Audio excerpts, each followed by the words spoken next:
What is going on, guys? Welcome to another episode of the Dent Digest Live Show. What's up, Manny? Yo, what's up, Ryan? Happy Thursday, man. Oh, I'm doing great. But I've seen your Instagram story. I think you're melting over there. Oh, man, it's been hot in here. Today was what, 85? Close. I wouldn't say it's about 90. I'll tell you that's I love hot. like That is 80s, hot. 90s with like very low humidity. Here we'll have like 100 degrees and 100% humidity. So the humidity is what kills us here. But hey, See, we like it around 75. You guys in Cali. 75. That's what we like. But you know what though? I'm not going to complain because I saw Benny's post the other day and it was like 107th Yes. and it was barely like 11 o'clock or something like that. It's like a crazy heat wave. Man, yeah. Respects to all those guys out there pushing dents in Texas. Yeah, I'm not going to complain. But yeah, it's been pretty hot, man. Yeah, man. It's That summer heat kicked in finally. Hey, it's fine. We didn't have like a what is that? A spring? It just kind of went. The spring had COVID, so it went away. So we got a couple things. We got our weekly joke here that my daughter put together for me. So yeah, we're gonna go right at it. What did the egg say to the other egg, Manny? Are you the dent hunter? Oh, I'm having an excellent morning. That was good. Keeping it real tonight. You got to keep bringing those up. That was funny. That was a good one. She's got them lined up, so we're ready to go. So we do have some industry news, and I don't know if you guys saw this, but MTE was sold. I'm not MTE. Mobile Tech RX was sold to AZTEC. Yeah, I saw that. So AZTEC bought it, and a lot of people were reaching out, and a lot of people I saw some really kind of negative stuff online. And my personal take, I think it was a good move. Reason why. They were just sold. Well, not really sold. They were working with a venture capitalist company. That was the last company that was involved. AZTEC is in the business, understands the business, and has a little more reach. So I think it's going to help propel it.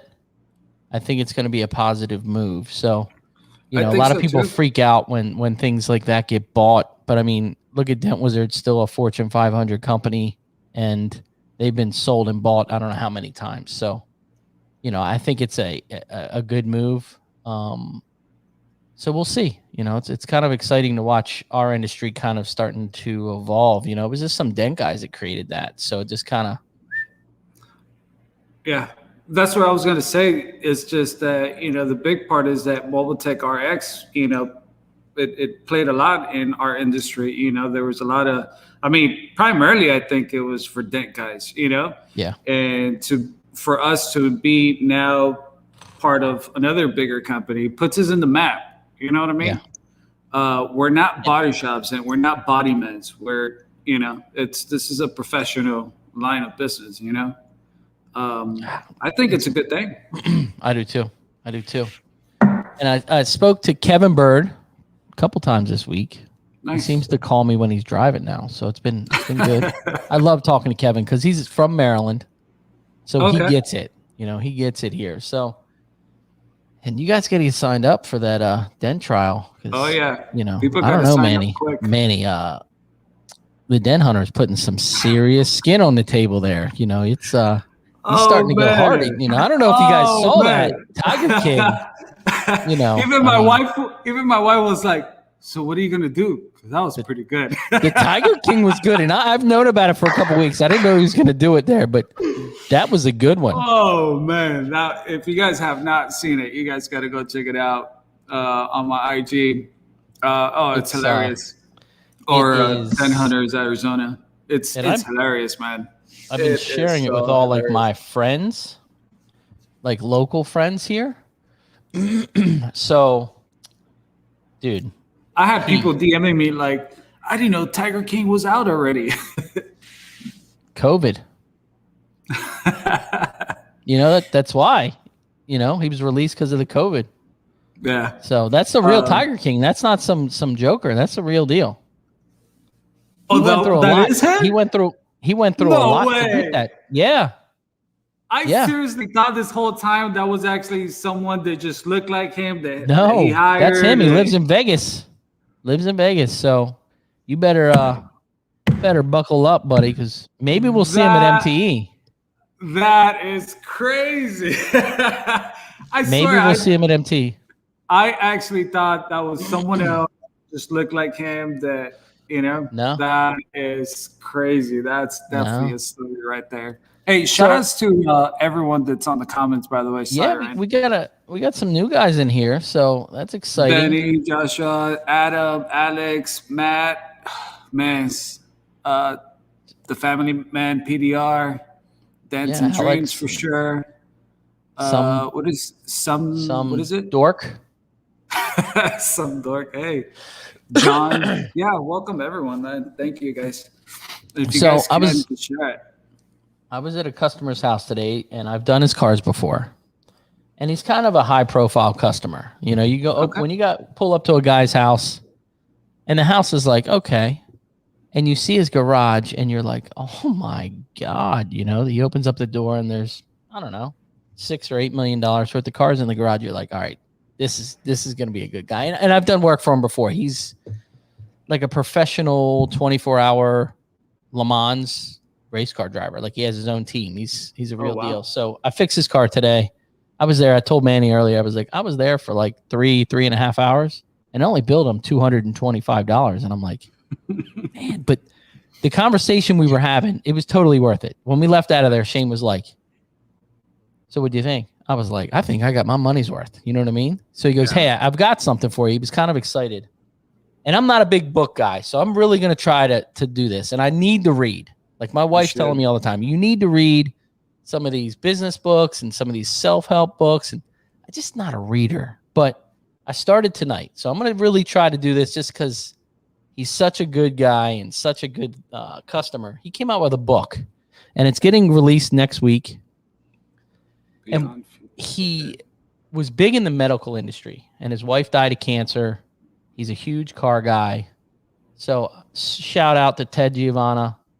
You guys Google him, you can kind of see his story, but I'm going to try to read this. I'll let you guys know how it goes. So we're going to see, but thanks, Ted. I appreciate it. I was like, man, that's the first time somebody gave me a book. I was like, maybe that's a sign. Maybe that's a sign that all these people that have been telling me to read, I need to read. So. You know, it's funny, but I actually got 3 books from clients that they're up on my stack of reading. Actually, I'm reading one of them right now, but reading is great, man. I definitely recommend it to you and anybody else. You know, shout outs to Cliff in the house. Right. So I got 2 tools I got to bring on, and one of them I haven't used. The other one I've used, and I'm pleasantly surprised. Okay. So I'm going to bring these back on.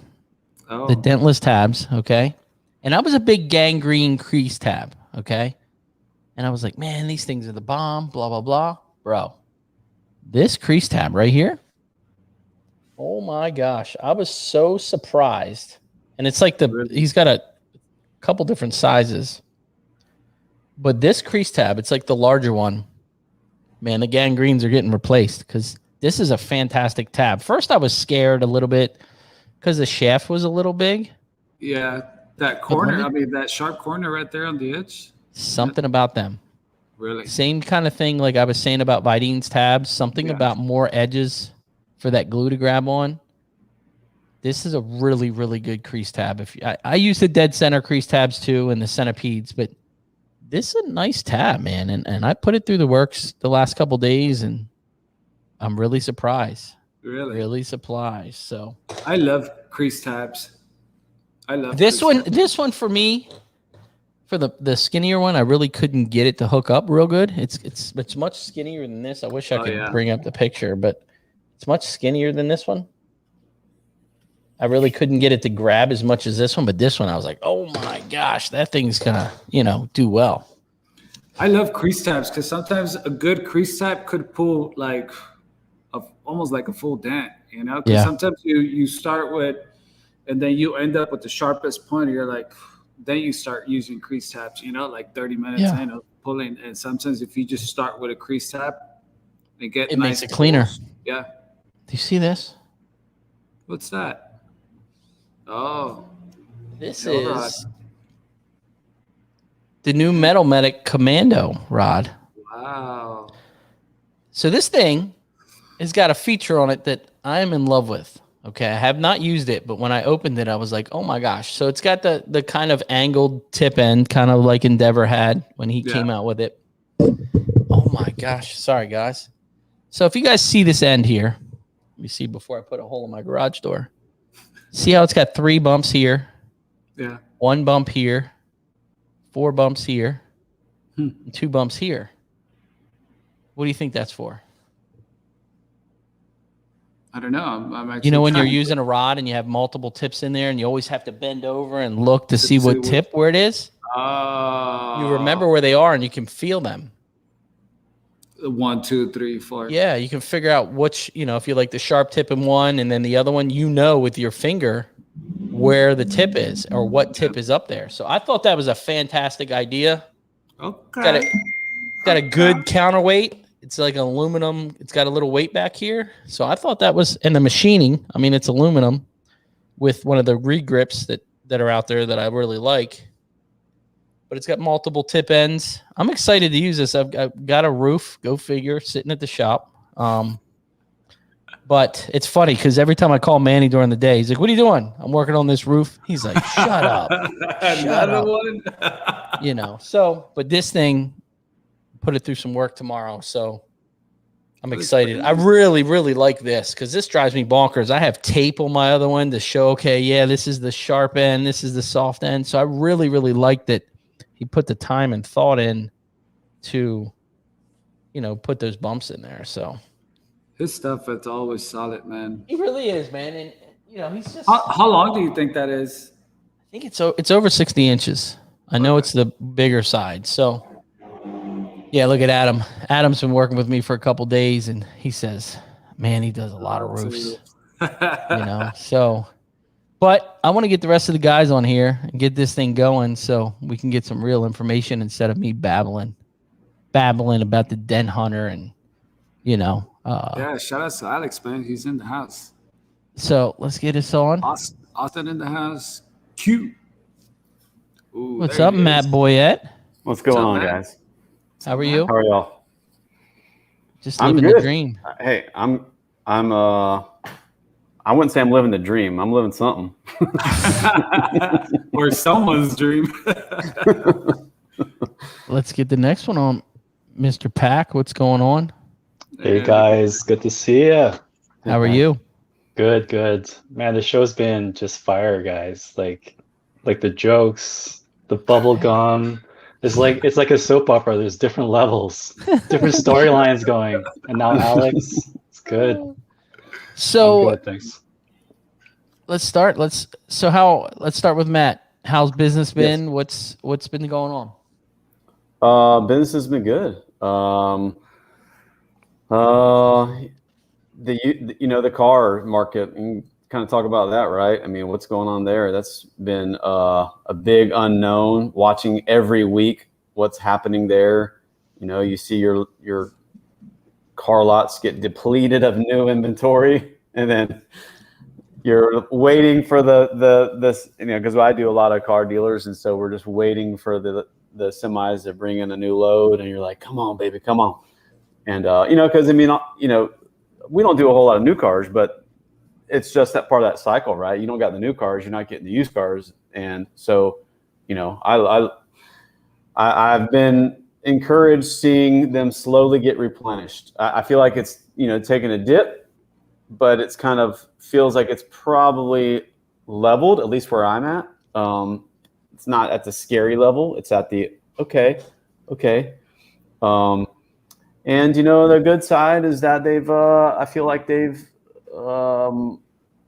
put more confidence in the used cars to kind of float some of the business. So they're not wholesaling stuff. They're fixing everything up, trying to clean everything.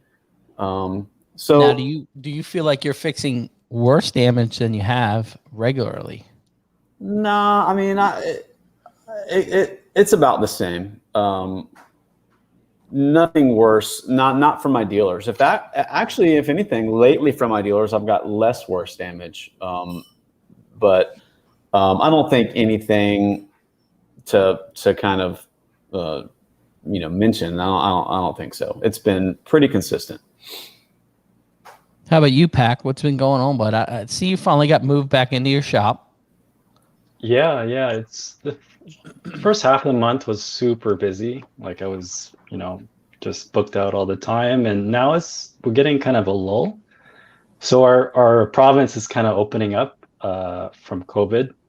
So I think a lot of people are just, like anything travel related is like super busy. So people are taking off and they're planning for other things. So I think retail is taking a bit of a dip. And some of the rentals I do, I think they're renting a lot of cars because people are traveling again. Yeah. So like for where I'm at, this is just happening now. So we're just kind of really, you can travel around in the province okay now. Before this week, before the 15th, you're supposed to stay your region.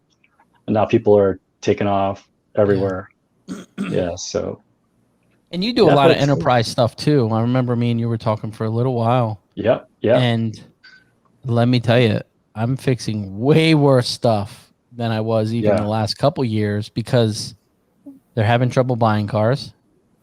Mm-hmm. And they're out of rentals. They're like, man, I need these cars to rent. I need them to go. And I'm like, okay, well, it's going to be this much. And they're like, okay, So I don't know. It's a different year, I feel, all the way around the books.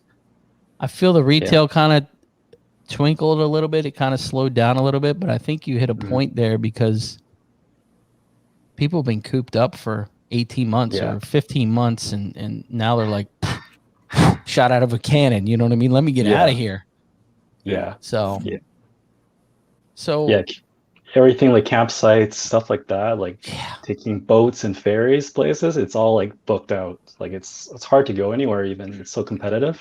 It's crazy. Anyways. How about you, Manny? Sorry, on the side note, you know what I was thinking? Pac, man. Yo. He's always just humble, smooth. I was just thinking, I wonder what like a tough day Pac it's like, like how is Pac like on a tough day? You know what I mean? Because I've seen him talk even like on a hard dent, and he's just like, yeah, this dent is just complex. Well, see, you got to realize this. And I'm like, when does he ever get like, because all of us dent guys, man, sometimes we even talk to ourselves, like when we're going crazy tackling the dent. And I'm just wondering, like, how is Pac like on a tough day or something, man? Because you're always smooth, Pac. I love your style, man. Yeah, man. I guess I'm pretty chill, but I do get a little crazy, and a lot has to do with family. But see, you got to remember one thing. What is your hardest customer to have? So if you go to fix a car, what type of customer is your hardest customer to fix? Like as in their profession? I already know my answer. So yeah, you're gonna say engineer, right? Oh my gosh, 100%. I know the type, the know-it-alls. Yeah, they're pretty. And they're very, very precise and very, very picky. Yeah. So that's what I was bringing that up because, he used to be an engineer. So his glasses are off and his hair's messed up is when he's struggling. he knows the language. That's it. Yeah. You know the type when they send you the estimates and they've circled every single dent in the picture and they've got the ruler out in like millimeters, like, measuring everything out. Yeah. Or you get them with the quarters right next to it. Perfect picture with the quarter right next to the dent. You're like, yeah. Well, I used to work do-it-yourselfers though. Do-it-yourselfers, yeah. The guys who like want to do all the R&I for you, or they've already pushed out half of it, or it's real easy. You can push it out in no time. It's a simple. That's frustrating. Yeah, that's so frustrating. Like, Pac, what province are you in? I'm in British Columbia, so we're right above Washington State. Yeah, Peacock, I think, is from up there too. So. Oh no way! Yeah.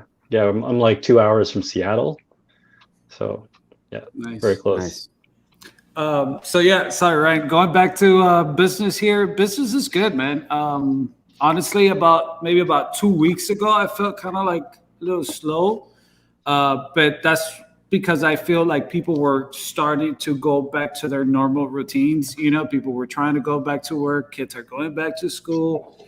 People are trying to get back into that routine. You know, but now that things are almost like, you know, back to normal or back to its full capacity, man, I'm definitely like a week out right now. So business is good. You know, it's coming from just all over the place. Matt, I was actually going to ask you, for some reason, I've been seeing that there's clients buying cars with more dents than what I'm used to seeing. You know, typically like any car that's bought in the lot, like, has like no dents, you know, like new cars or used cars. And now I'm seeing that they're being sold with more dents than before. And I didn't know if that was maybe like the dealerships are just not investing as much because they know that it's going to sell no matter what. And the reason why I say that is because I've been getting clients that they just bought the car. They're like, oh yeah, look at this dent. And I'm like, yeah, they didn't take out the dents. I'm like, I'm surprised. You know what I mean? So, I mean, I know that, you know, yes, what you said, the value. So I had one of my dealers, he was telling me a story about, he's a manager, and his sister wanted to trade in the car, and he brought her in, did all the numbers, and she was like $3,500 upside down. He's like, yeah, don't do it. Just keep the car. A couple weeks later, he brought her back in, and she was $2,000 positive. So within like 2 weeks, you know, he saw that much increase. He took the car, traded her, put her in a new car. So yeah, I mean, the used cars are totally retaining their value. I mean, my daughters have a 16-year-old and 18-year-old daughter, and they both want cars right now. And I'm like, it's the wrong time. Nobody's getting a car right now. You're not getting a car because they're just so valuable. So that you might be seeing some of that where they know someone's going to come buy it. If it's got dents in it, why do I want to spend the money? You know, but also I know you're on the West Coast. I'm on the East Coast. We went through some of that, a little bit of that we went through when there was some uncertainty. You know, Florida's completely open now. I mean, you guys hear all day probably stories about Florida, but it's completely open. And so there's no more of the scariness for us. So, you know, but months ago, they were like, yeah, we're not going to be spending any money right now because we don't know what's going on. We don't know who's coming through the door. But that was a short-lived thing. That lasted about a month for us where they didn't want to do anything. But then we just kind of went right back to normal. I don't know if you're getting some of that. I would suspect the other, what you said, just holding their value. Maybe they know they can sell it as is. Someone's going to come buy it with dents or no dents. Yeah. I don't know. My Honda, my big Honda account that I've had for years and years and years, manager would fix everything. It didn't matter what it was. Tiny little flicker, fix it. COVID hits, no vendors allowed. We'll call you when we're ready. I'm like, okay. It's a little scary, but okay. So I kept calling them every week. Hey, you need anything? Everything good? Yeah, we're good. Well, what that did was they realized they're still selling 30 to 60 cars a month without fixing the dents. So now, like I'm doing work for him again. We're stopping in every week. And he's just not fixing. If you can't see it from across the parking lot, you're not fixing it. Like everything you're fixing is smashed and bad. And he's buying worse cars because before they were taking the trade-ins and wholesaling them. Now they're taking the trade-ins and retailing them. So, you know, and a lot of the dealers in my area are doing that just because they were selling them with the damage. And they're like, hey, we just cut our reconditioning cost in a quarter of what it was. So I don't know, man. It's it's crazy out there. I think part of that is kind of how, I mean, I'm not saying this about any one specific as far as a technician, but I think part of that is kind of how you set yourself up in that dealer as a value or not to them. Yeah. And again, I don't know the specifics of, but, I tried to portray myself as a value to my dealer in helping them sell those cars. And that comes across in so many ways, from, you speaking their language, you understanding what they need to fix and what they don't want to fix, you making them feel like you're not just there to take their money, you're there to help them sell the car. That is my goal. Ultimately, that is my goal, is to help them sell a car. Dents is what I do, but I'm there to help them sell cars. And if I can make them feel like I'm contributing to that overall, so I think it's how you establish yourself in that team and what you do. And if you're writing up stuff that doesn't need to be fixed, and they feel like, man, this guy's coming in here, he's gonna know, and you scratching stuff off, then they feel like you're just trying to take their money. And I try not to make them feel like that. I feel like I try to talk their language, understand what they want to put money in, what they don't, write up stuff that, hey, this is an eyesore, it's on the driver's side, this needs to be fixed. Nah, this one probably doesn't. You could probably sell the car honestly without it. So it's the long-term relationship that I think shows up in these times that is going to make you or break you on some of those. In my opinion. I tell the manager, I'm like, look, dude, I'm fat and I'm lazy. I'm not bending over to look at the cars. So if they stand out, we're writing them up. You know what I mean? So this is what we got. But, and Matt from Get a Grip saying, his worst customers, uninformed, uneducated about PDR, a big crease, large complex dent, thinks it would pop out and should be 150 max. And it's funny that he said that. I had a customer today that went to one of these shops that I service periodically, and he calls me, and it's a Lexus RX, like a brand new Lexus RX, and it's got a crease in the rear door, probably about this long and like nice and wide, kind of sharp in the center. And I tell him the price, and he's like, oh, the lady. And I said, look, I probably need it for like 3 hours. And the customer's like, well, the lady over here told me it would be like $75 and you would just suck it out. And I said, well, the bad thing is I think you called the wrong company. And he's like, what do you mean? And I said, I don't have anything that sucks anything out. And he's like, hold on. And you can hear him looking through it, like the flipping through papers, looking at the phone number to make sure he did call the right place. And I'm like, look, man, I'm just kidding. But it's going to be this. She was uneducated. I've never met her. He's like, okay. And he was like, I'm going to have to call somebody else. I'm like, okay, enjoy your day, Yeah.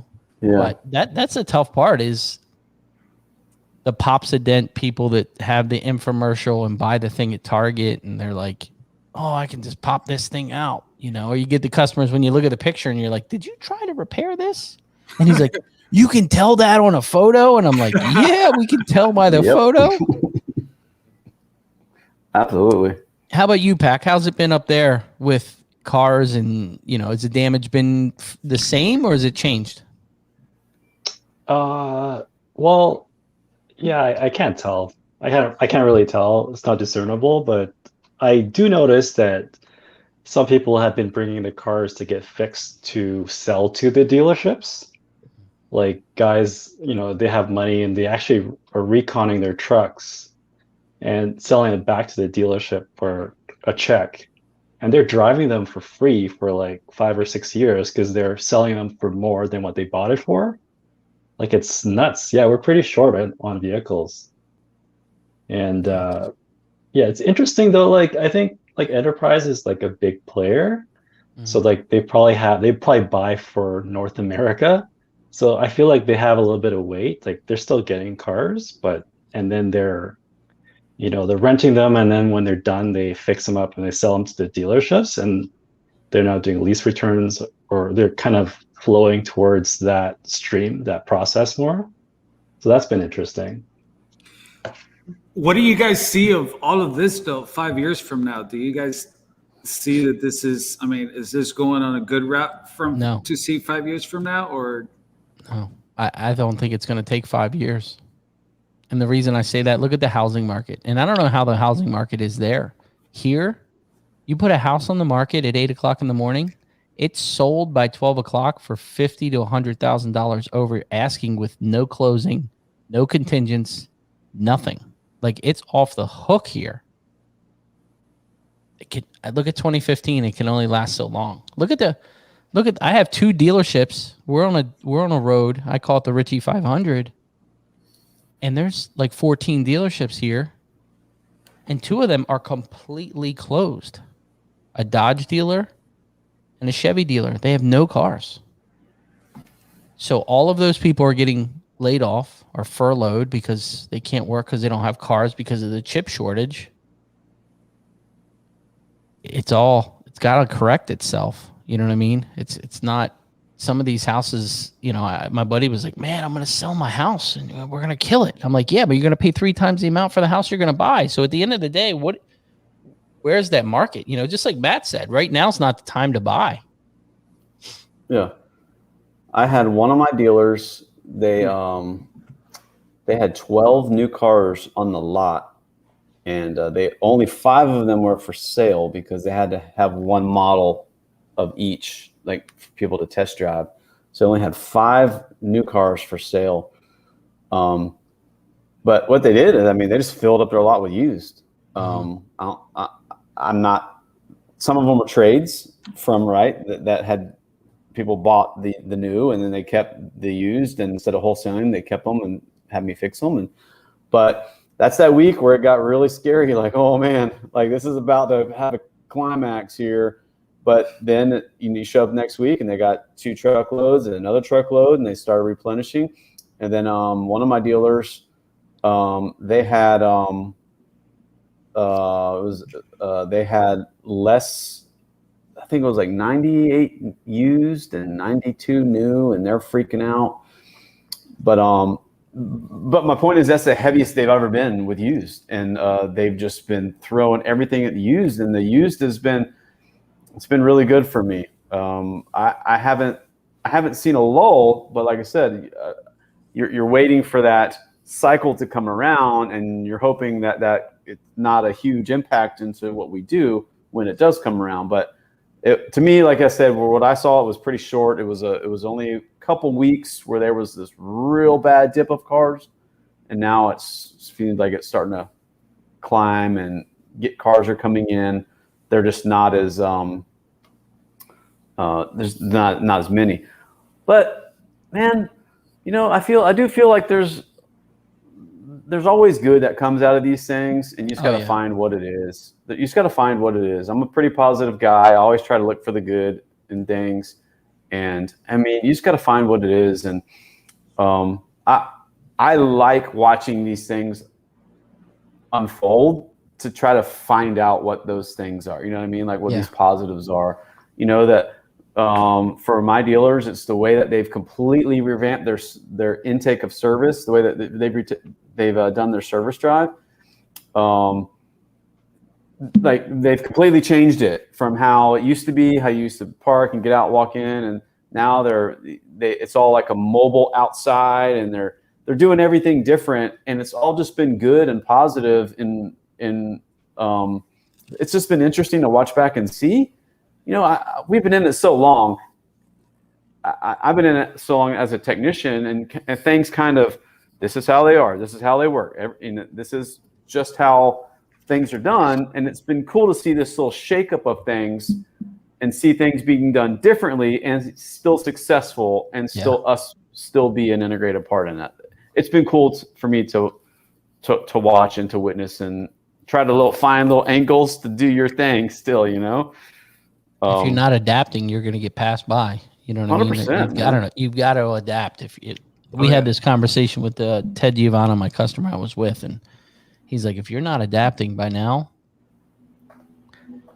you're not going to make it. You know, and one thing I can say in our industry, a positive thing in our industry is we were all still working. We were closed for a little while personally, but bro, we all still had work. You know what I mean? I mean, look, just imagine if we were in the restaurant industry. Those guys took a bath, you know? So the good thing in our industry is it adapted and worked. So it kind of makes you feel like, okay, not really recession proof, but pretty balanced to where we can still make it work in tough times.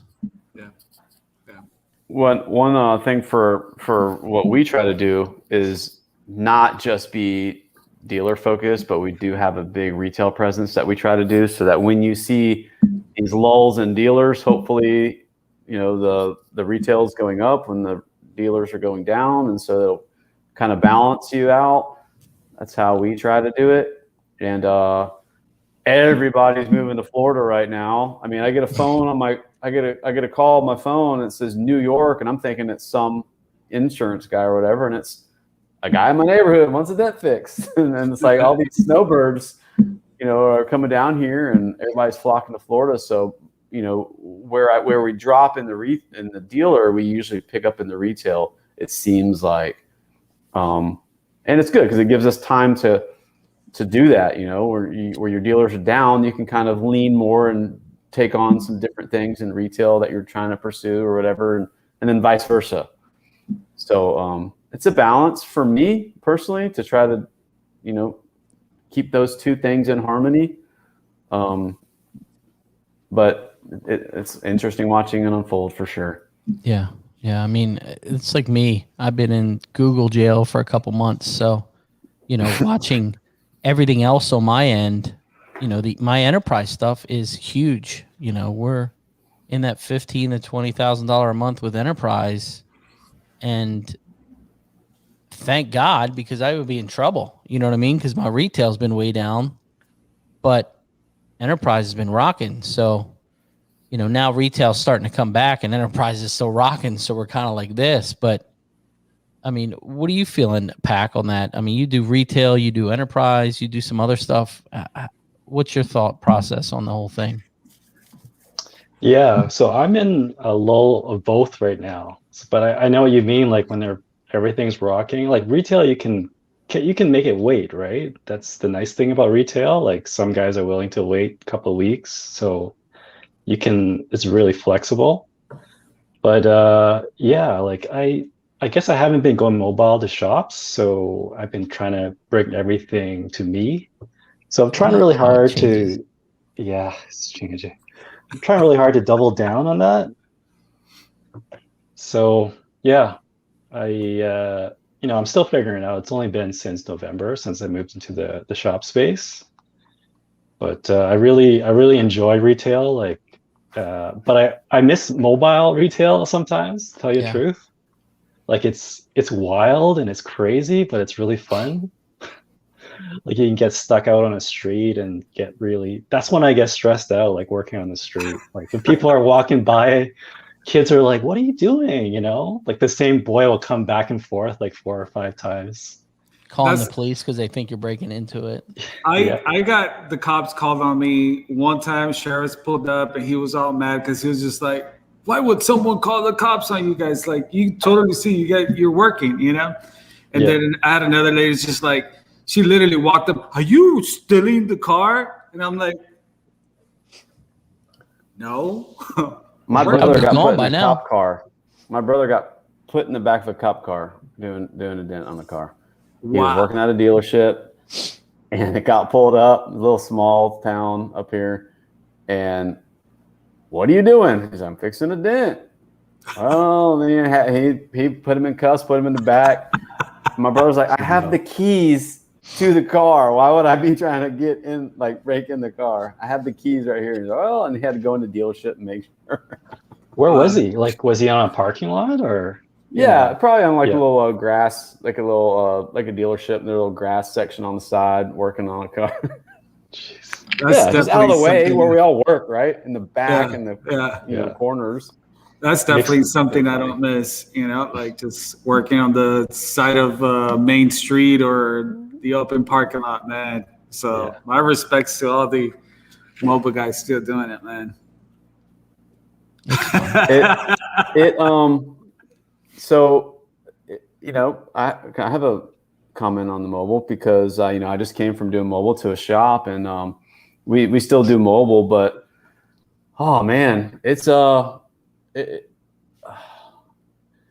love-hate, man. something about like when you're mobile and you're at someone's house and the neighbor walks by, oh, you do dents? Hey, come check out my car when you're done. And you do one job and that turns into the 3 jobs, and a 2-hour job, you can be there all day. And and the way that they can grow, those little jobs turn into big jobs. And I mean, so many times you're leaving the neighborhood and the neighbor waves you down and, hey, look at mine before you leave. I love that kind of stuff. But I do think that, cars are getting so complex now, and you almost got to disassemble stuff to get to anything. And that side of it, I don't like. So we try to do mobile for qualified mobile jobs. If it's something we deem is mobile worthy, we do it. If it's something that's significant or anything weird, complex, then to the shop. I won't do it. Don't want to do it. It's no need to do that. Now, do you guys feel like you're fixing worse damage being at a shop location? And do you think your quality's been better instead of just mobile? Each one of you, what's your thoughts? Pax, go first. Yeah, I'll go first. Yeah, for sure. I think the damage, naturally is worse because they might be stuff that's passed from a mobile tech. Someone's offering mobile service. And then I'm not a minimalist. I like tools, and I like to be ready for everything. So I will entertain stuff I would not do mobile, just like Matt said. And it's I've been seeing more of that, and it's kind of cool to have. You can jump off a car for a while, take a break, work on something small. Like my setup, I like to have like one spot in the breezeway that I can do a quick mobile style job where they can come in, I can stop what I'm doing that's bigger, jump on that, take care of them, and then go back to the bigger job. That's perfect for me because I still feel like I'm serving my community, like as a PDR shop. People can, go somewhere because I do live in a pretty dense city. Like you don't want to go downtown to do mobile because you might be 5 floors underground with no washrooms, and no one has space here because it's such a premium to live in Vancouver. Like if anyone has a garage, it's full of stuff, their storage, or it's being rented out as a mortgage helper. So I'm really trying to appeal to that side. Yeah. I did like your post. Sorry, Matt. I don't know if you were going next. No, but I was going to go say, add to pack. I did like your post earlier. I don't know if it was earlier or yesterday. I was trying to look for it right now about your comparison. You're comparing to mobile and in the shop. And I mean, you detailed that great. There's good and bad on both sides, but just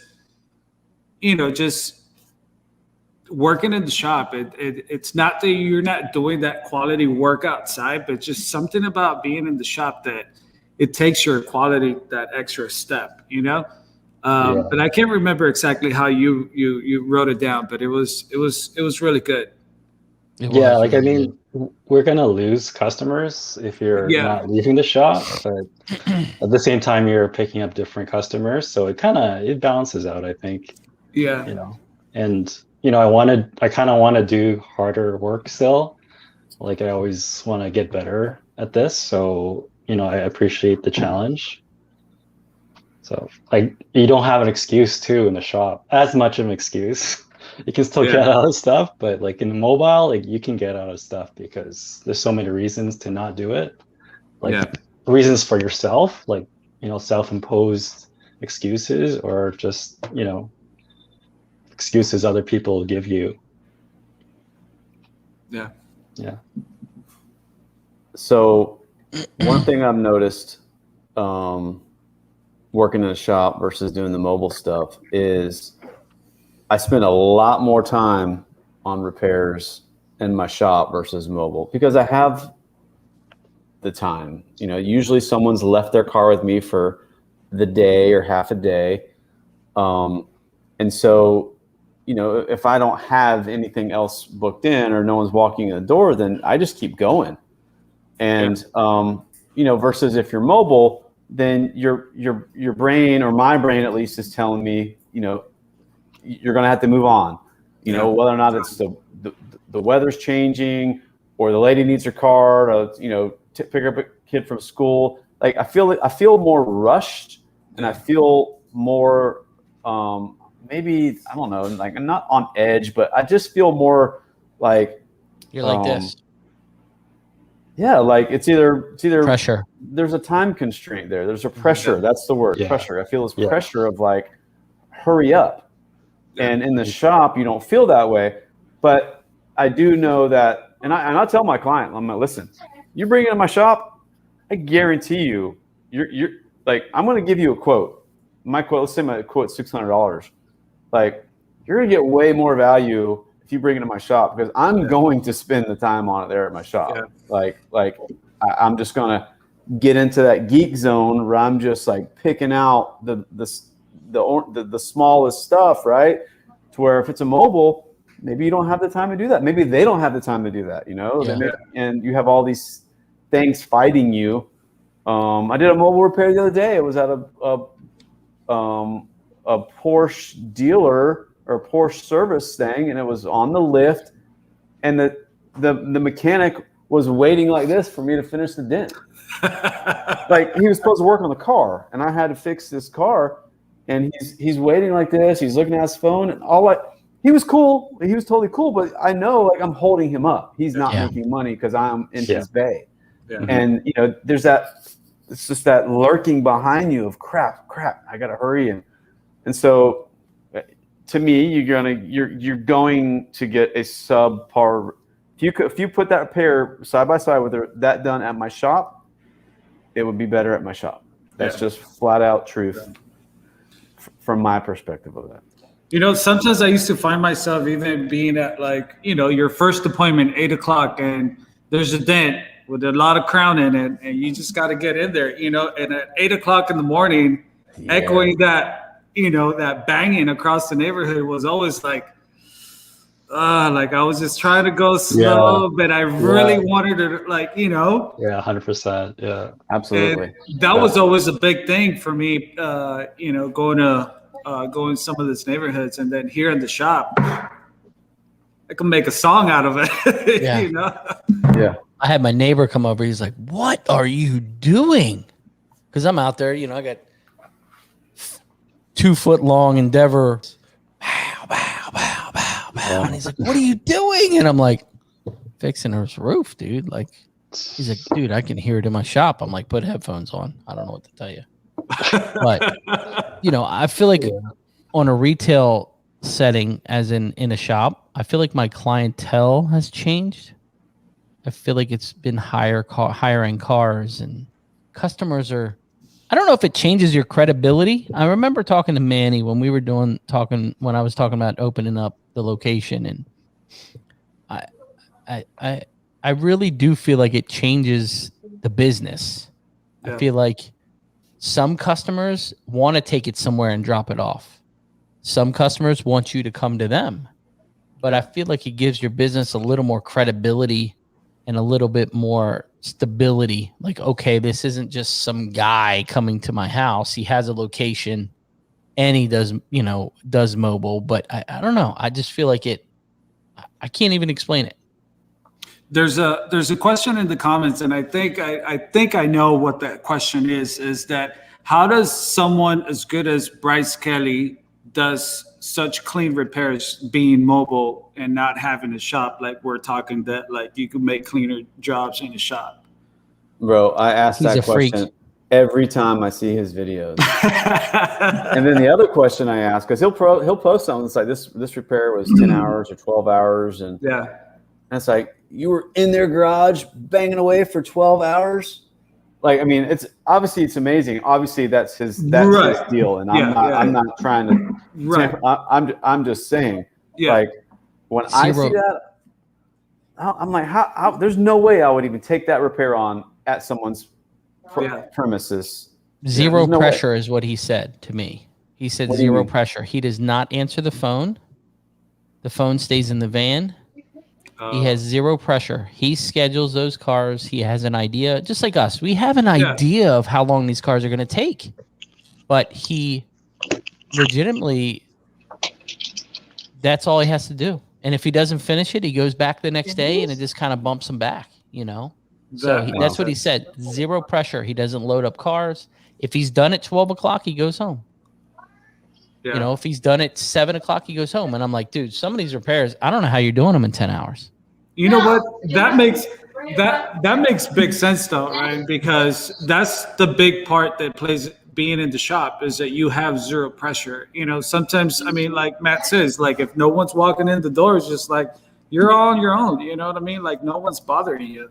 And you get to have that 0 pressure, you know, or sometimes it's past 6 o'clock and, you know, you're still working on that car. It's that 0 pressure thing. You know what I mean? So I see it. He's also probably listening to his own music because Reed says he makes Elon Musk music, and he does make some like EDM type music. So maybe that gets him going. You know what I mean? He's probably got those headphones on and So well, hats off to him, man. I mean, obviously his repairs speak for himself, but us as dent guys, we're not just looking at the dent. We're looking at the garage and the environment he's doing it on. The little it's not even a hood stand, it's a little, you know, bumper stand. Yeah, and then I'm like, golly, man, like I don't know. I mean, he's obviously a killer and he's good at what he does. That just takes it up even farther to be able to do that in those settings. And sure. I do have some breaking news that just came in. Uh-oh. Hang on, I'm gonna bring it up, see if you guys can bear with me. So the official Dent Reaper tabs are available tomorrow. Oh wow, look at that. So nice. He definitely let me know before the show, but I forgot to mention it. But the tabs are available. They work fantastic. I haven't tried them in the purple, so I don't know if they're any different, but they do work really, really well. I feel bad for Who are they available through? Kiko. So he teamed up with Kiko with them. He's using some of the dead center technology. I've been using the tab I've had it for, I don't know, a couple weeks. Something about, and I said that about the same about this tab. You think of a round tab. Here goes the engineer pack. So I hope you're ready. All right, let's go. We got a tab with a round surface, right? You got glue. You got a tab with multiple points, kind of like a body line on a car door. You have a car door that's like this, or you have a car door that has multiple body lines. I feel like the glue grabs onto these multiple edges a little more than a round surface. So it's the same thing with John's tab. It's a hexagon, and he has a step to the lip.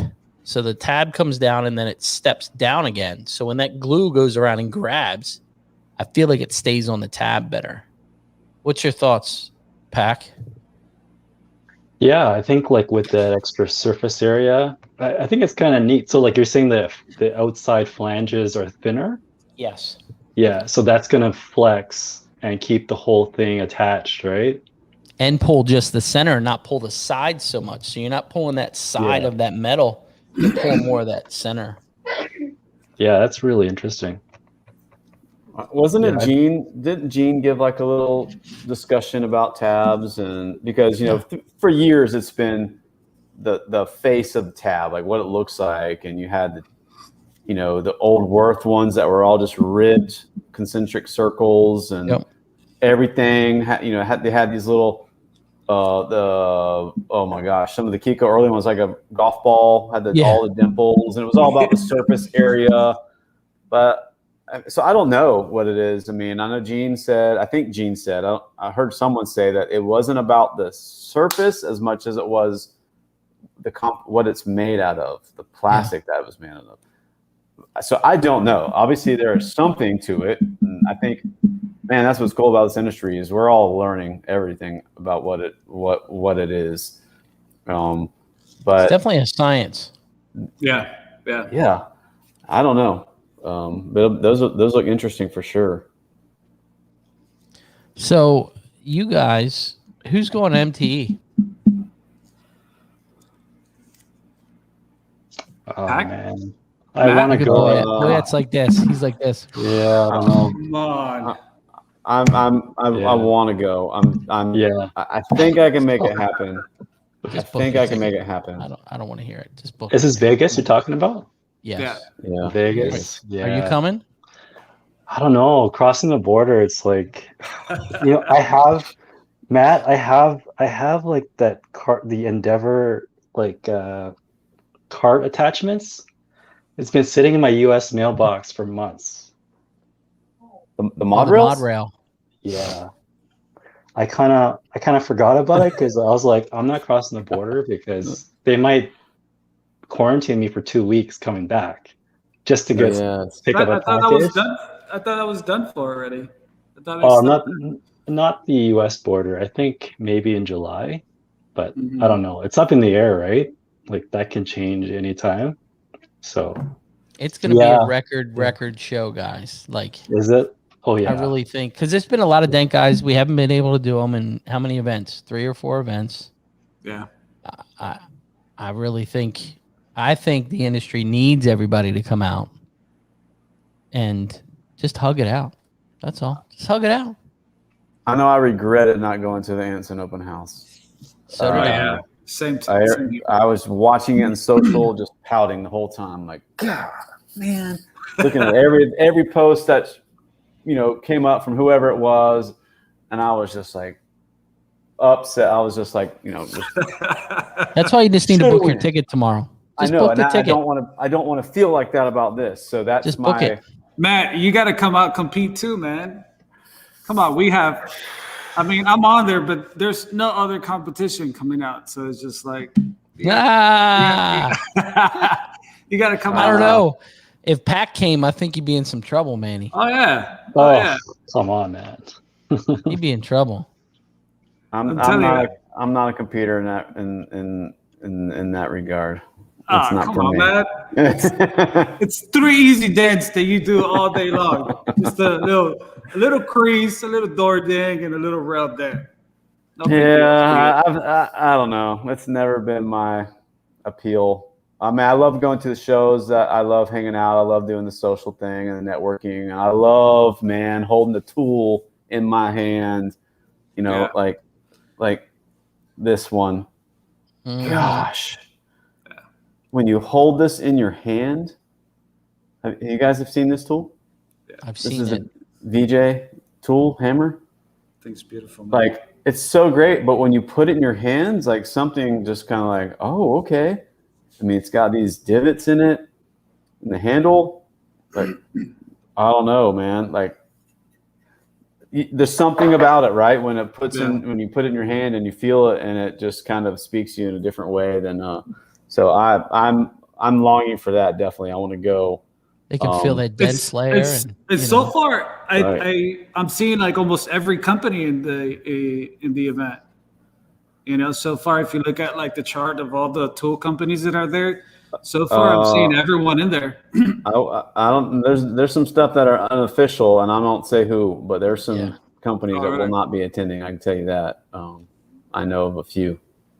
I'll let them announce what they're going to do or not do, but because otherwise, I mean, I think that would be false advertisement for me because I'm super excited for that. There's so many great companies going. I mean, that I see so far.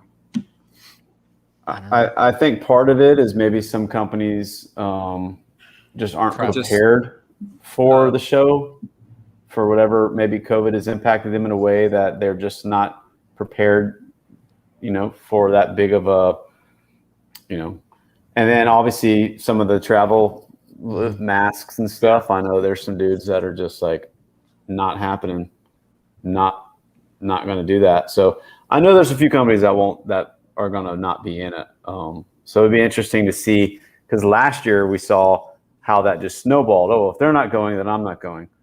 And that obviously will have an impact on it. And it'll be interesting to see how much of an impact that'll have, because I want to go. I'm going to try to go. That's my goal. Well, I hope to see you there, Matt. You are going. Who wants to share a room? Hey, I got a bathtub available. You can have it. Negative. Hey, I have a question. Are any of you guys dealing with some of the new metal that it's supposed to be coming out on some of this newer cars that it's supposed to be stronger? And have you guys came across any like newer cars that you just feel the metal is different? Like Challenger fenders, like that. Yeah, the Challenger. I mean, everything I feel. They're like the old nowadays, Ford Mustang fenders. I feel like most of the metal nowadays is thinner. I mean, I work on a lot of Hondas and Subarus, and it's like, bro, like they're thin. You can breathe on them and dent them. And but the Challengers, I feel, have that just springiness to it, that tightness. There's two cars, Alex, Dent Hunters. What are you laughing about? No, I did a Jeep tailgate the other day, and that's what he's talking about. That it's supposed to be an aluminum tailgate, but I almost feel it's not aluminum. It's like something else. And then I had another friend, Paul. He was telling me he was working like at one of the new Bentleys, like on a rail, and he says just that metal was just not moving. And he says it wasn't aluminum. It's and I can't recall the other name of the new metal that they're supposed to be using on cars. It's like carbon something. Pack, I don't know if you know any of these names, but yeah. So I thought I asked if you guys came across any different metal on some of the newer cars. Man, I got a message right now from the Dent Hunters, so I'm gonna play what it she for said. you. I mean, what he said. Hold on, let me get him up. Let me get it up here. Bear with me. See if I'm making this thing work here. I can't even. You guys can talk for a minute because obviously I don't know what. Hold on. Hold on. So we're gonna get this up. You ready? Yeah. Hey man, I've got a question for you. How in the fuck do you think you're gonna beat Alex, the Tiger King of paintless dent repair, in the Las Vegas Dent Olympics? You ain't got a fucking chance, buddy. Well, maybe you can get second place, and maybe they'll give you a little trophy, like a pair of Carol Baskin's panties. Shit, you can walk around Las Vegas wearing these sons of bitches, or strap them on your face like a COVID mask. Holy shit! God damn, those smell like cool cats and kittens. You don't want that shit. Well, Manny, I hope to see you out here in Las Vegas in August, but you ain't gonna beat Alex. He is the Tiger King. I love you, buddy. See you. So anyway, sorry for the bad words, but you know, I just that video was so funny. It's still that was the Tiger King. That was the Tiger King. The actual. It was. That explains a lot, right? It was. I wish I could share it. It won't let me share it, but you know, funny. It was the real Tiger King. Oh my gosh. So, you know, good things, man. This is the best thing. When I was talking to Kevin Bird, I'm like, bro, you gotta start following this. You gotta start following this because this is what the industry needs right now. The industry needs some good old Tiger fun, you know, and mullet fun. It'll be a great time. We're gonna have Tiger King and mullets. Pack, I see you got a mullet going on too, right? No. Come on, Pat. Yeah, okay. I'll let the barber know next time. Got it. So you guys have not seen any difference in some of the new metals, then, huh? Not really. I don't know. Some of the HSS I noticed, like it is thinner, but when it gets really bad, like very deep, like really smashed or crinkled up stuff, it's like impossible to move. Like oil can. Yeah, well, not just that. Like I did a really bad fender, and it was like it felt like it was like double the gauge of a normal fender. Like, you know, when it's just so what I know about HSS is that when like it's actually two kinds of steel in it, like soft steel and hard steel. And when the soft steel, it's in there because like when they form it, it's easy to stamp. But once it's made, it's strong. Yeah. And then when you keep on like yielding it, it gets stronger and stronger and stronger. So I felt the difference, like working on like worse damage on HSS. Is that what you're feeling? They someone just posted. Mike posted the 2018 Jeep Wrangler's tailgates as magnesium. Making it And difficult. I did one not so long ago, and I was in there. It just that metal was just it was different. I was like, what is this thing? And you know how like sometimes you put your tool through like a small hole, and as you're cranking in there, you're like either bending that edge or something. That thing was not moving, like it was solid. And I was in there like cranking. It was just like, man, what is this stuff? Now, if you pushed on some of the high strength steel and it pushes like aluminum, you know, like sometimes you push aluminum and it makes that weird shape in the center of some of the sharper dents. It just kind of moves around weird. Mhm. Some of that high strength steel is doing exactly the same thing. You're like, man, this is moving like aluminum, but you know, it's the high strength steel. So I don't know. I don't know what's going to come. We'll adapt. We'll make a tip. We'll make a tool. We'll figure it out. Make a dent slayer and just Yeah. keep, you know, Adam Jones is saying boron is another one. Yeah. You know, that's what they're using on the inside of the Challenger quarters. That big brace is boron. Yeah. So I don't Really? know. Yeah, that big nasty brace that's in there that we always fight by the body line is a piece of boron. So I know Volkswagen uses a lot of interstructural boron steel plates too. But I don't know if they're going to start using something different on the outside, especially with some of these designs that they're coming out, you know? I don't know. I feel like everybody's still going to aluminum. You know, it's the Silverado doors, the tailgates, you know, it just seems to be evolving.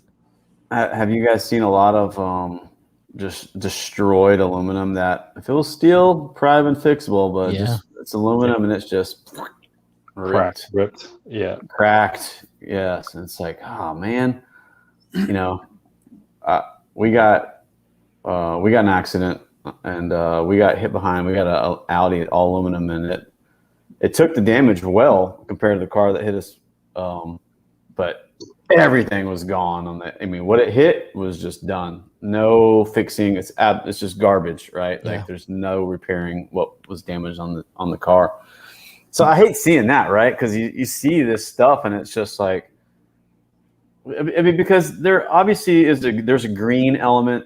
So that you have to take into account when you're making these cars, and maybe into what we do too, you know, because what we do is green because you can save panels that would normally go to a landfill or whatever. And so you're seeing some of these panels now that would be fixable, but they're ripped and they're not taking that damage. They're just disposable panels. Yeah. Right.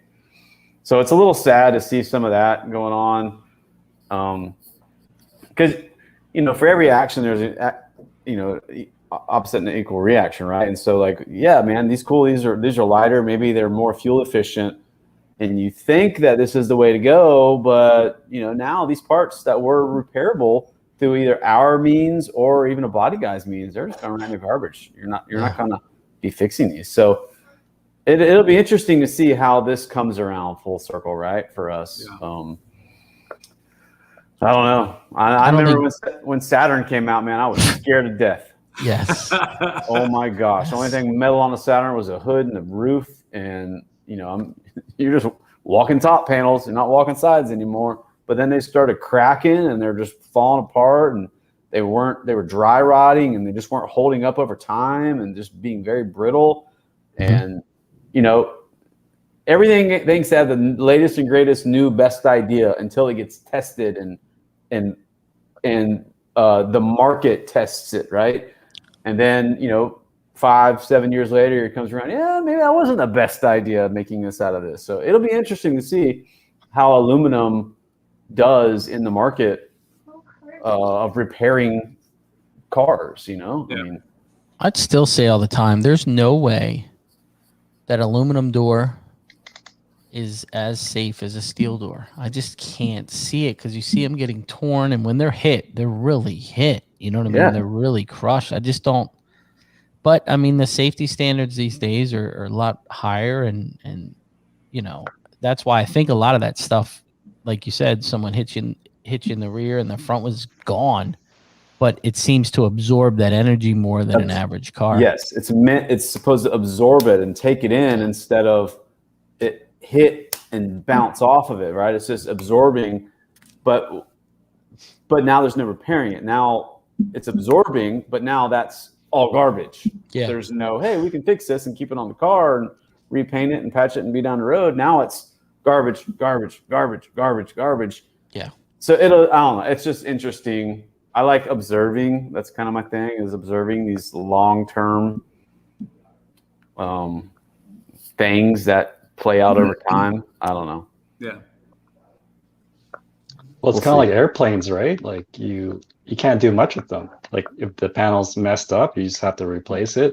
Yeah. It's, they're not really meant to be, like they're designed to be very stiff. Like it's a weird thing. Like aluminum is soft. Like if you were to grind it, it's like butter. But you can engineer the heat treatment so it's stiff.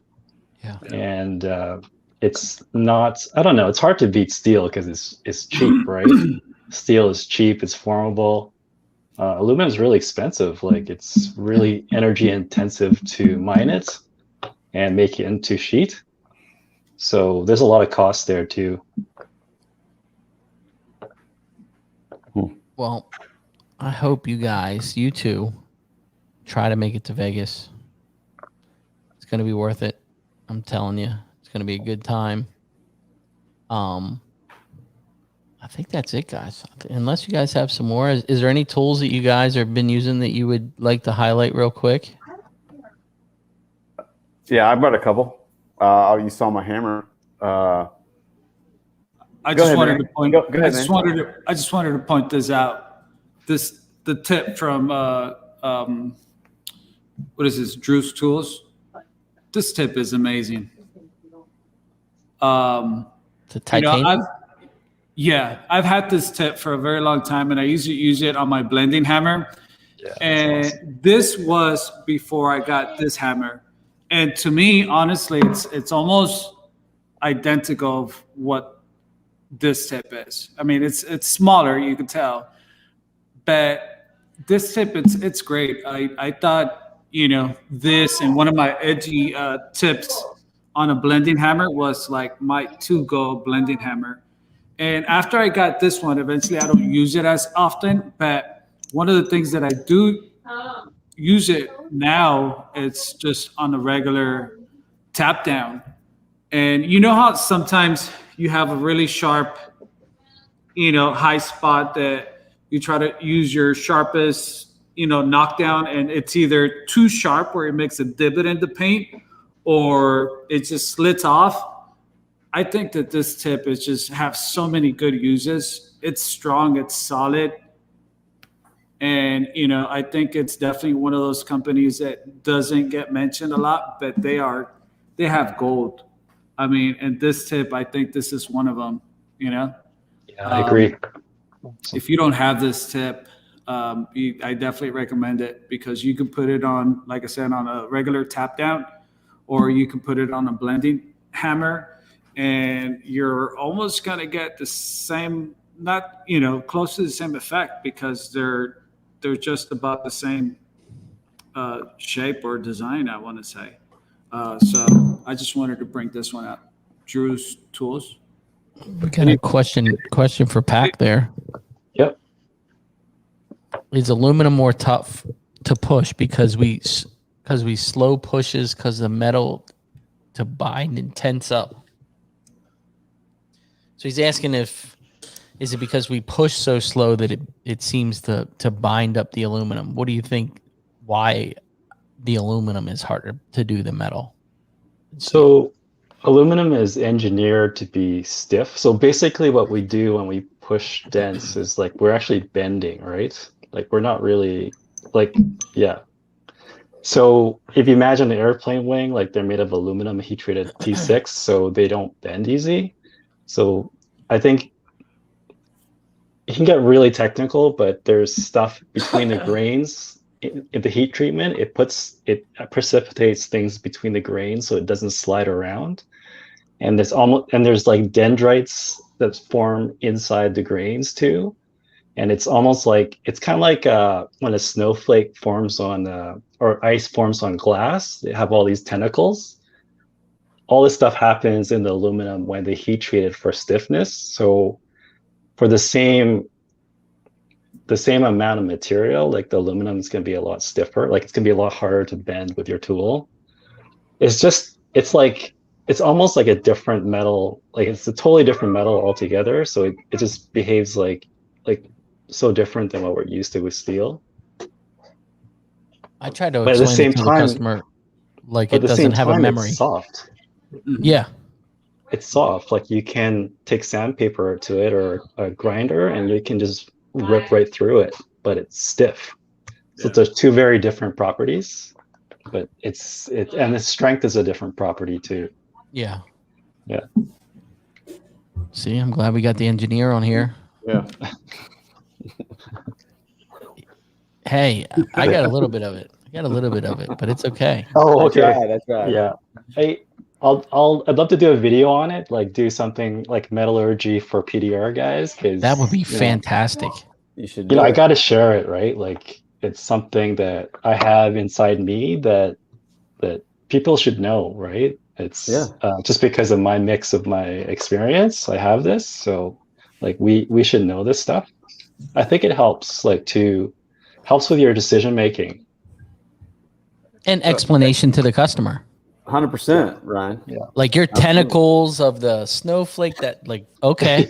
Don't say that. Now you got me. Now you got me all curious. I got some good ideas now. Okay. Huh. Yeah.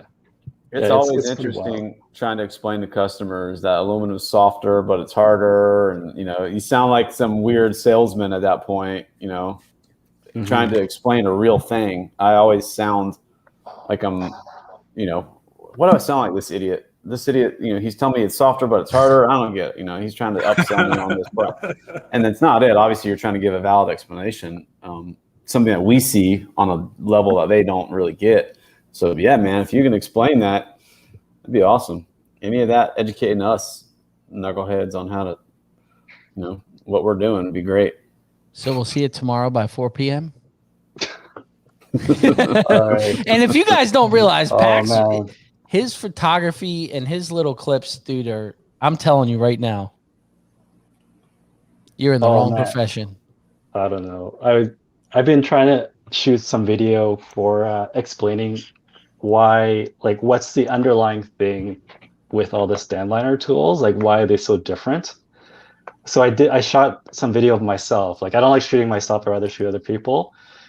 So I shot this footage and then I zoomed in and I realized there's chocolate on my face. that's garbage. I gotta redo it now. So, oh man. Now we know you like chocolate. That's it. I was starving. It was like 2 or 3 o'clock and like I don't eat lunch or breakfast. So you should have just launched it because most people probably wouldn't even have realized it. Oh man, it was hilarious. So, yeah. That's great. It's going to be goofy no matter what, so that's okay. Are all your videos that you do are Instagram videos?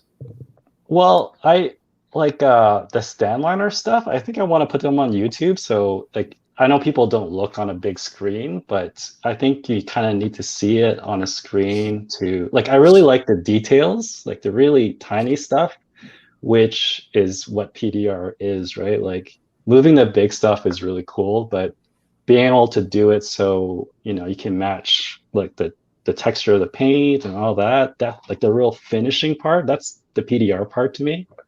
So I want to be able to see stuff like that. So yeah, I think it's gonna probably do a little bit on Instagram, and I'd like to like people to watch on YouTube if possible. Yeah.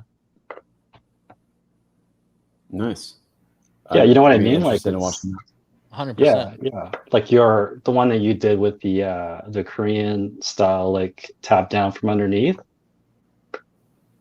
That was great. Yeah. Thanks. Yeah. Yeah. If you guys haven't seen it, Matt has a tool that doesn't get any love that he's had for a while. It's called the Snake. We were talking about this last week. And what it is Tube snake. Yeah, tube snake. Get into it. Explain what it is. It's a it's for fishing the wiring harness out of a panel or fishing it back into the panel. It's easy to get it out, right? But trying to get the wiring harness back in can be tricky with all the connectors and fishing it through, routing it back through a tailgate that you just pulled it through easily. And guys in the past, tie a string to it and pull it through, and that's cool. But we have one that's basically a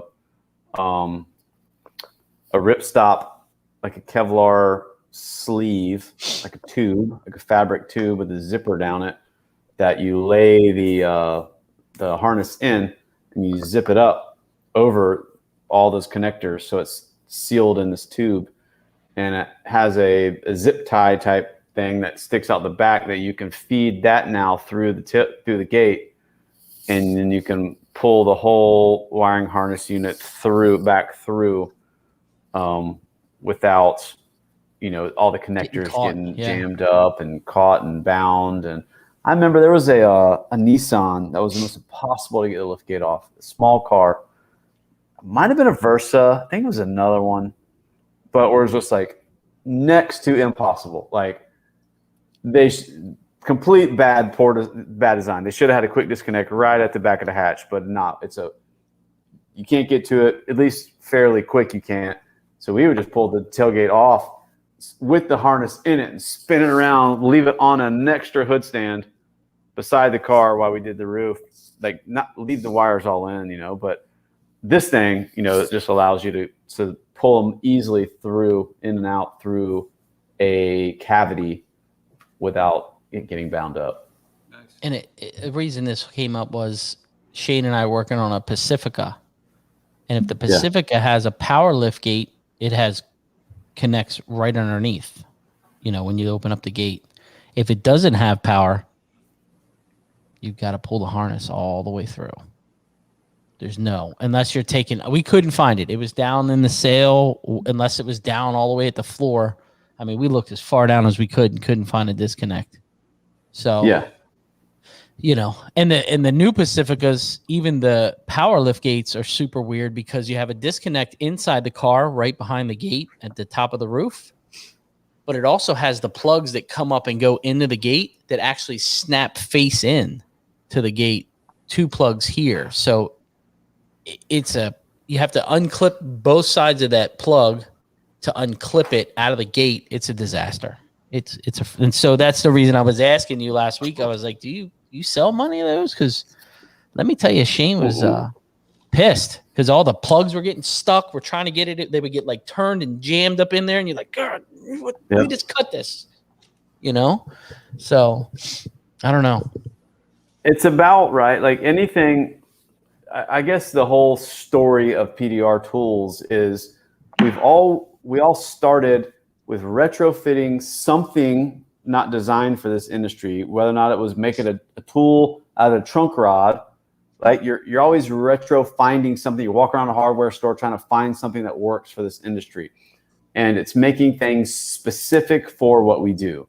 So in any other industry, there's tools that are specific for what we do. And, I love what Chad's doing with the mod rails. That's another thing. It's making them specifically designed for what we do. Like them or don't like them, whatever your thoughts are about them, you have to appreciate they're being made for our industry, specifically for our thing. We're not retrofitting nothing. We're not just buzzing a hole in something. They're being made for what we do.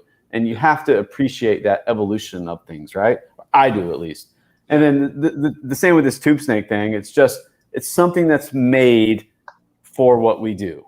So yeah, maybe you can get a string. Maybe you can go to Home Depot and you can find something. Maybe you can find a solution. Obviously, we have found solutions, right? They're getting fixed. So, but it's just, this is something that's made for what we do. And I love that too, man. I mean, I've been in this industry long enough to appreciate that when it comes. I mean, I've been hunting for parts. I used to go around to bicycle stores trying to get the little plastic thing off of the kickstand to have a tip for a tool. I mean, I literally used to drive around trying to find all the things that would fit on the tool tip. And so, or what can I make a knockdown out of, or whatever. And so now these things are here, and you can just buy them, and you don't have to make them so much anymore. It's really cool to see that through time in this industry that these things are playing out, and the industry is waking up to some of these things, and people are building stuff, and I love seeing that, man. It's cool. So this is just a tool for doing it. Doesn't do anything super crazy. It's other than what it's designed to do, right? So you had some other tools, Matt? Don't get him started. It's hard. We'll be here for a couple hours. Oh no, I thought he was going to show two more tools. He had some tools to show. Oh, well, the tools, I got this Jaybird here. Oh yeah. You guys seen this guy? Man, it's just a really cool. It's 1/2 inch, right? It's 1/2 inch. It's a beast, and it gives you a really good direct, when you do it on a fender, it gives you a really good angle that not a lot of tools give you. It's almost like a downward, kind of pulling into the fender, where Is it kind of like a flat bar will do, right? Like almost. But yes. But even the flat bars have, they're all kind of still angled up. I mean, some are pretty direct, I guess. But yeah, I mean, it gives you that similar. You can play with the angles of this, how kind of deep you lodge it in there, or how you leverage it. It just gives you a pretty unique angle and lots of power too. Also for kind of weird quarters or bedsides, that one bedside we always get below the taillight. I mean, you just have it's just a good, powerful, short, interchangeable tip tool that you can really rock out some good dents with. Would you say that's a lot like the doodah? I don't have a doodah. I don't know. I think it's probably more versatile. I mean, just from I don't own a doodah. I've seen them, and it's just. I think the doodah would be just a different variation of a flat bar, really, because you're not getting it in a hole. It's just Yeah. But this will give you some pretty good options. I think so. It's a good tool. It's fairly inexpensive. I mean, I forget what it is, but it was worth it for sure. And the last thing I want to show is this, guys. Oh my gosh! The Flex. Every dent guy should have one of these. If you're a mobile dent guy, I don't know why you don't have one. Just an 18 volt Flex. Forced action, so you can't stop it. So when you need to polish something out, it'll do it. And this battery lasts forever.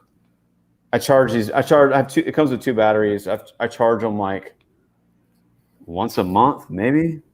Like they last a long time for the amount that I'm sanding. Obviously, I'm not doing whole cars. I'm just doing a little spot repair, but that thing is sick. You should have one. I see guys with the drills and the things, and bro, get that thing.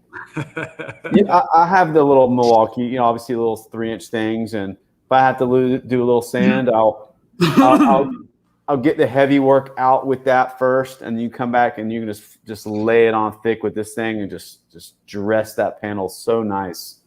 That thing's awesome. What's the price point on that? Do you know? I got it some weird website like a Detail Geek or something. I want to say it was about $500. Nice. But mine came with a charger and 2 batteries. So, but I don't know of another one like it. I know Milwaukee was supposed to be coming out with one, and I was holding out for one because I'm a Milwaukee fanatic. But they just, took too long. So I just jumped on the Flex, and that thing is sick. The thing is awesome. Hex Logic pads. Look at that. Using Hex Logic pads. You saw it. You saw what's up. I got a tool to show. This is for dent hunters. Sometimes when you don't win, you need one of these. It's called the napkin. You can wipe your tears. Or if you just want to cover your face because the dent didn't come out nice, you could just for dent hunters. So you're gonna take that with you to Vegas? Well, I'm showing it to him so he can grab a stack. Otherwise, I'm probably gonna have to take one or two for him. Yeah. Nice. I'm gonna try to go to Vegas, guys. That's my goal, is to try to go. Please, man. It would be great. You know, it's a good place to hang out with all the dent guys, man. You know, I feel I've never been to Vegas. Place. Really? I've never been, so it's kind of, you know, it would be good for me to go. I think just the whole experience, you know, being around all the dent guys, you know, and talking dents, cars, business. It's an awesome place, you know. It's just hard to eat sometimes, you know. Sometimes you don't get to eat. The first time I met Pac, he was eating lunch or breakfast, and then I'm walking in to get breakfast, and him and who was it? Cliff. It was Cliff and you, and you were like, "Hey, you know, I'd love to meet you. I've been watching you go on the show," and like, "Yeah, sure." And then I sat with them for like 20 minutes, and I look over, and all the guys that I was with were already eating. They were done by the time we were, but I didn't care. You know, you get to that point to where it's almost like you geek out. You know what I mean? You just get in this groove of people that understand you, and you all have the same problems. And it just is, by the end of the weekend, you're like, oh my God, I'm so tired, but so worth it, dude. So worth it. You guys got anything else? Pac or Boyette? No, I didn't bring any tools. Yeah. You didn't get any warning. That's why. Yeah. We wanted your expertise in the engineering end. Oh, really? That's what you brought, the knowledge. You brought the knowledge. Sure, yes. Anytime. Boyette. How can people find you guys? Pac, how can people look you up? Mainly on Instagram. Just look up Van Dent Pro. Boyette? Is he sleeping? I think Boyette's sleeping. He's gone. Well, Pac, I appreciate it, buddy. You have a fantastic evening. I know it's late there. And I will talk to you later. Thanks, buddy. Try to get to Vegas. Okay, I'll try. I'll see you. See you, Pac. See you guys.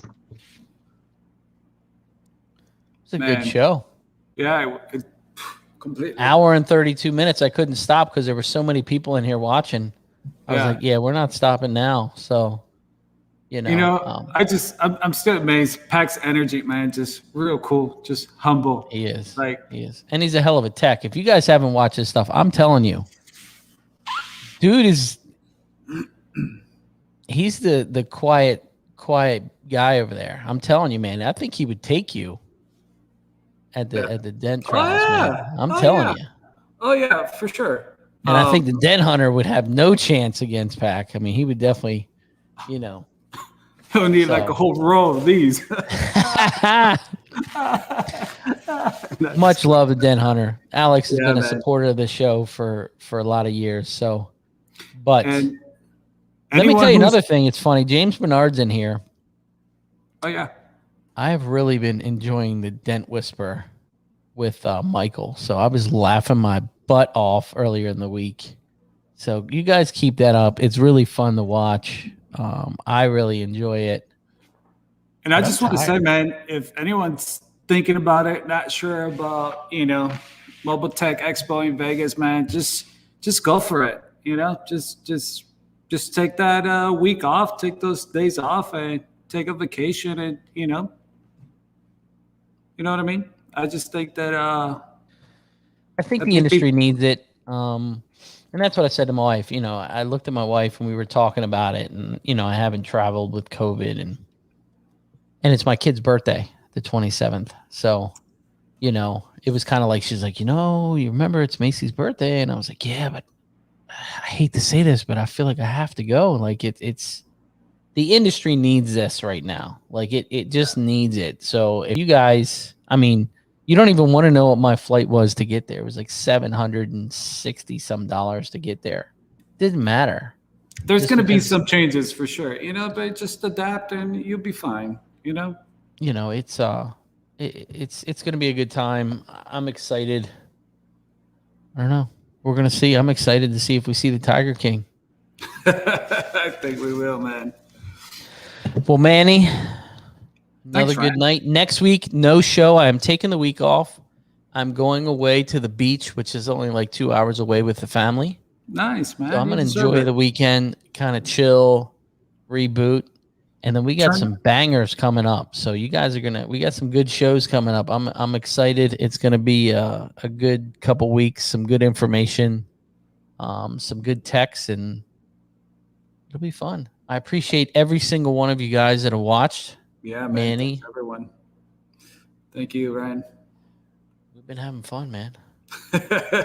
Now go get some sleep, man. Yeah, I'm tired. An hour and 35 minutes. I mean, it's no 4-hour show, but, we do what we can do.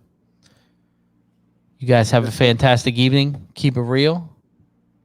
And we will see you in a week and a half. This is the Dent Digest show. See you guys. Thank See you you. guys. Bye-bye.